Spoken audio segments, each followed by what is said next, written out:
from the Pulitzer Prize-winning poet Stephen Dunn, a few lines that I think will help us get into a certain mindset. I used to think, let's take a jet or a Harley to where we need to go. Let's take a car with 5 on the floor. I used to think sooner would always give us a better chance. Now it seems we should take our time, look at ourselves, and try to maintain a pace that keeps us even or in the vicinity of what we care about.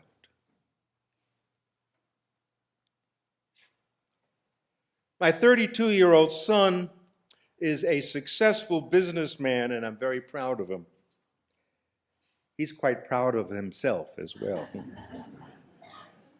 The only issue in his otherwise comfortable life is the stress level, which never abates. And he's learned that stress can present health problems, but he dreams that someday this will all change, and that he might get into the vicinity of what he really cares about. I think he lacks the courage to make a lifestyle change because it would entail letting go of so many fine and wonderful accumulations. I'd like to tell him about Admiral Byrd, who, after spending nearly 5 months alone in a shack in the Antarctic, in temperatures that sank to about 70 degrees below zero, he emerged from that experience with a profound epiphany. And he said, half the confusion in the world comes from not knowing how little we need. But such insight is wasted on the young who think in terms of 5 on the floor, and that sooner always gives us a better chance. My son credits me with his work ethic. I don't know how to respond. If he's right, I deserve more of a lashing than his gratitude, because that's not the model that I hope to present to him. I think of my own father, whose work ethic was formed by his immigrant status, arriving in America with nothing. He needed to get ahead and fast. He never gave himself permission to stand still even for a minute. He regarded time spent on oneself as selfish. Taking some time to notice the beauty of the earth, the splendor of the skies, this constituted idle time. And idle time was fodder for guilt. While growing up, I never saw very much of him. The Dalai Lama employs a young French translator named Matteo Ricard. Before meeting the Dalai Lama and becoming a follower, Ricard was a PhD molecular biologist. Leaving the field of molecular biology and becoming a monk at age 26 triggered a visit by his father, Jean-Francois, a leading intellectual in France and longtime editor of the French magazine L'Express. And when the son, at age 21, took a trip to Nepal and observed the joy and the sense of discernment he encountered in some of the Tibetan lamas, he was deeply moved. And 5 years later, he abandoned his profession and went to live in the Himalayas. He learned Tibetan, took on monastic robes, and became a student for 12 years under the tutelage of one of the great great teachers there. Mateo's father flew out to Nepal in the middle of all this to spend 10 days in conversation with his son to find out why he wrote, simplifying one's life to extract its quintessence is the most rewarding of all pursuits I have ever undertaken. I can just hear the father saying, "So explain this to me, will you? What's this all about? Where are you coming from?" And so he said to his father how getting caught up in the world and expecting to find happiness there made as much sense as reaching into a fire and hoping never to get burned. In an experiment conducted by researchers at the University of Wisconsin, scientists attached 256 electrodes to the skulls of hundreds of volunteers and put them through a 3.5-hour functional MRI scan to test positive emotions. Mateo was one of the volunteers, along with others who practiced the art of stillness regularly. I think you might be able to guess the results of that research. Those who meditated for 10,000 hours or more, researchers concluded, achieved a level of happiness that was quite literally off the charts, unseen before anywhere in all the neurological literature. The neurologists may have been surprised by the results, but not the monks, who make it a habit of being calm in one place, going nowhere. They speak with utter joy in describing their happiness as something that doesn't depend on what happens. They're not tied to the jet, the Harley, or a car with 5 on the floor. For the beauty of the earth, for the splendor of the skies. Clouds and blue sky are how many Buddhists explained the nature of mind. Now, there may be clouds passing across, but that doesn't mean a blue sky isn't always there behind that which obscures it. All you need is patience to sit. Just sit with that until the blue sky shows up again. I don't think the 17th century French philosopher and mathematician Pascal studied Buddhism, but he did comment very much to the point. All the unhappiness of men arises from one simple fact, he said. They cannot sit quietly in their room alone. That's where all our problems come from. The inability to sit quietly in a room alone. Interesting. Just a few years ago, there was a meeting held in Singapore for some writers, fashion designers, graphic designers, but mostly people in the business of advertisements. And the theme of this conference was marketing to the child of tomorrow.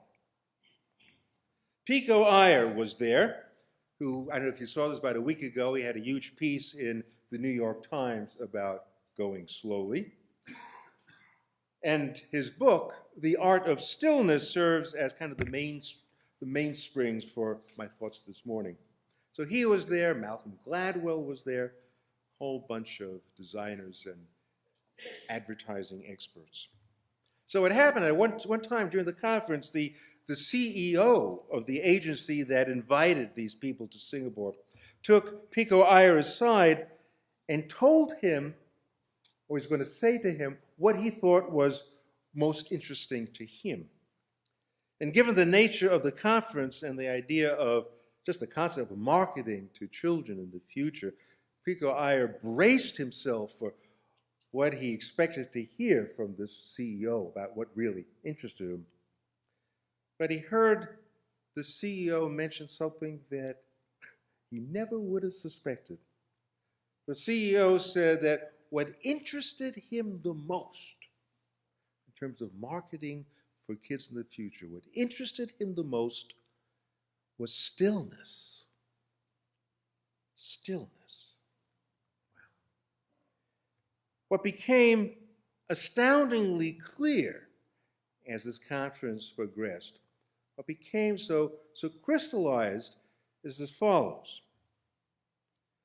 People pay almost $2,300 a night to stay at the Post Ranch Inn at Big Sur, partly for the privilege of not having TVs in their room. The future of travel, towards which current indicators point, the future of travel is in what they call black hole resorts, which charge high prices precisely because you can't get online in their rooms. Well, the takeaway then is that in a time span, a period of really less than a generation, we have moved from reveling in the time-saving devices that have expanded our lives to trying to get away from them in order to make more time available to us. The more ways we have to connect, the more many of us seem desperate to unplug.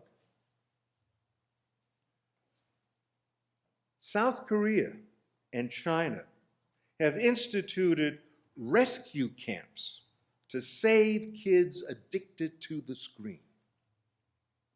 And many of us in this country pay good money for the freedom software that enables us to escape from the average of 8 hours of daily internet use. We try to disengage from the very internet connections that seemed so emancipating not that long ago. And so a fascinating economic formula emerges. Luxury is a function of scarcity. Luxury is a function of scarcity. A perfume that costs $1,000 an ounce will be applied scarcely. It's such a luxury. Having a meal in one of Salt Lake's premier restaurants like Forager is a luxury because we really can't afford it, and it remains therefore so scarce. Scarcity, luxury. Likewise, a pack of cigarettes or a fresh egg or butter in times of war and rations, they become luxuries because they're so scarce. Now, once we establish the connection between luxury and scarcity, we see how time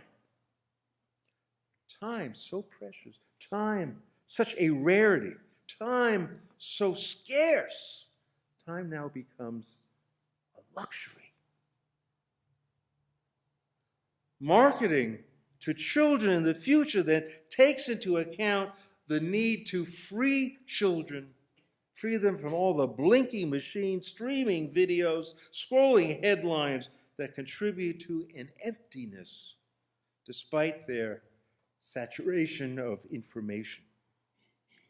And let's face it, how many kids, how many adults can sit quietly in a room alone? I'm sure we all can relate to the quip that we need to have time to do nothing in order to see what we should be doing the rest of the time. At Intel, of all places, at Intel, they impose a 4-hour block of uninterrupted time every Tuesday morning on 300 engineers and managers.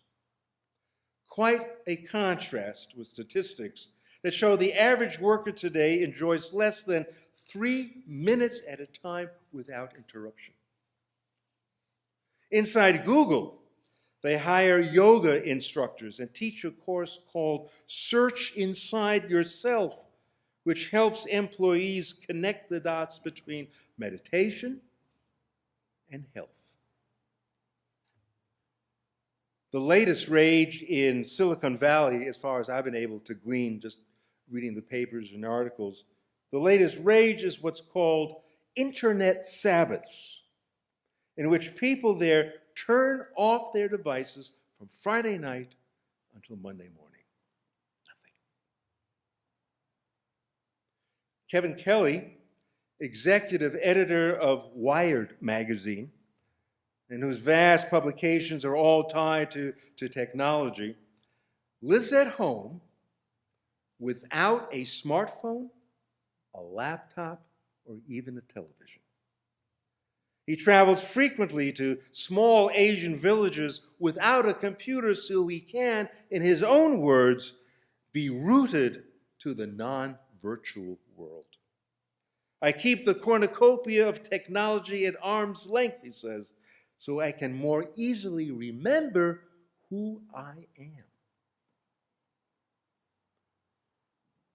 One of my favorite stories involves Mahatma Gandhi waking up one morning only to tell the folks around him that this was going to be for him a very unusually busy day. In fact, so busy that he was going to forsake his daily ritual of an hour meditation. Well, people who heard this were simply aghast, and they asked if he really meant that he was so busy that he couldn't continue his practice, his ritual of an hour's meditation. And he said, yes, I am so busy today, I'm going to have to meditate for 2 hours. So my question to you this morning, under the umbrella of going slow, does Gandhi's increase in meditation time to deal with his busy day, does that sound counterintuitive to you? And where are our heads at when we face a real busy day?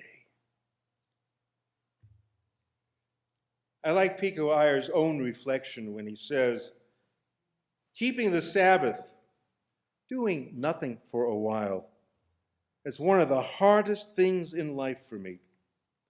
I'd much rather give up meat or wine or sex than the ability to check my emails or get on with my work when I want to. If I don't answer my messages today, I tell myself, there will only be more to answer tomorrow. Though in truth, refraining from sending messages will likely diminish the number I receive. If I take time off, somehow I believe I'll be that much more hurried the rest of the time.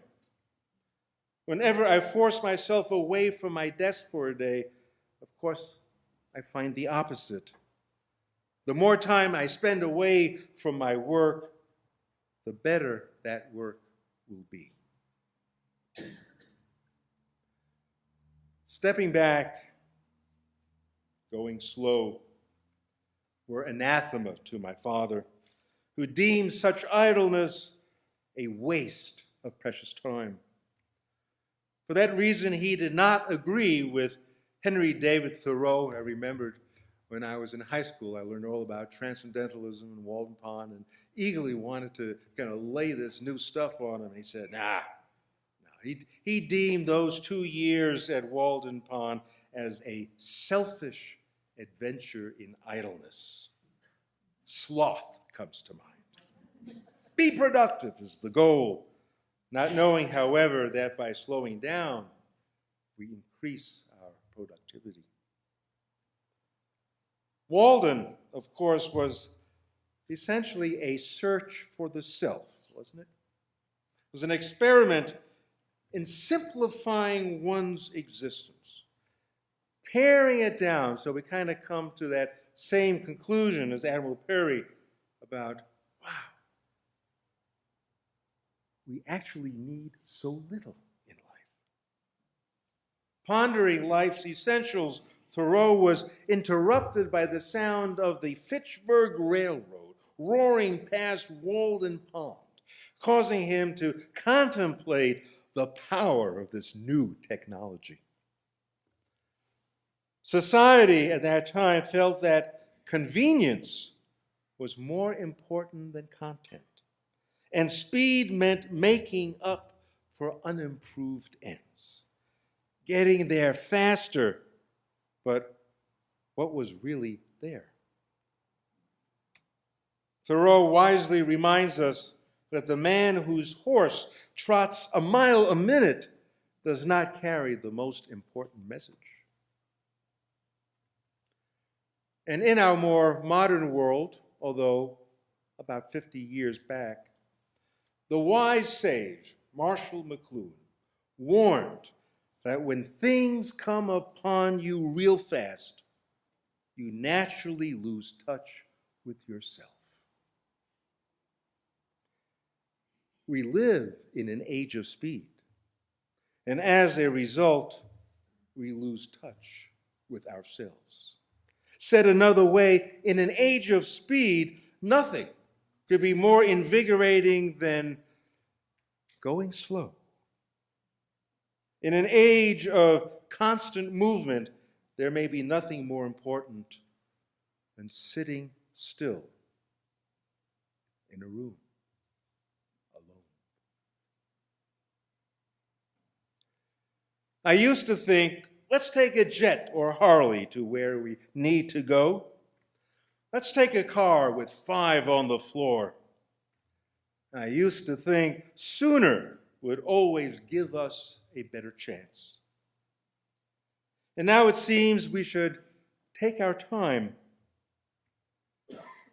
look at ourselves, and try to maintain a pace that keeps us even or in the vicinity of what we care about.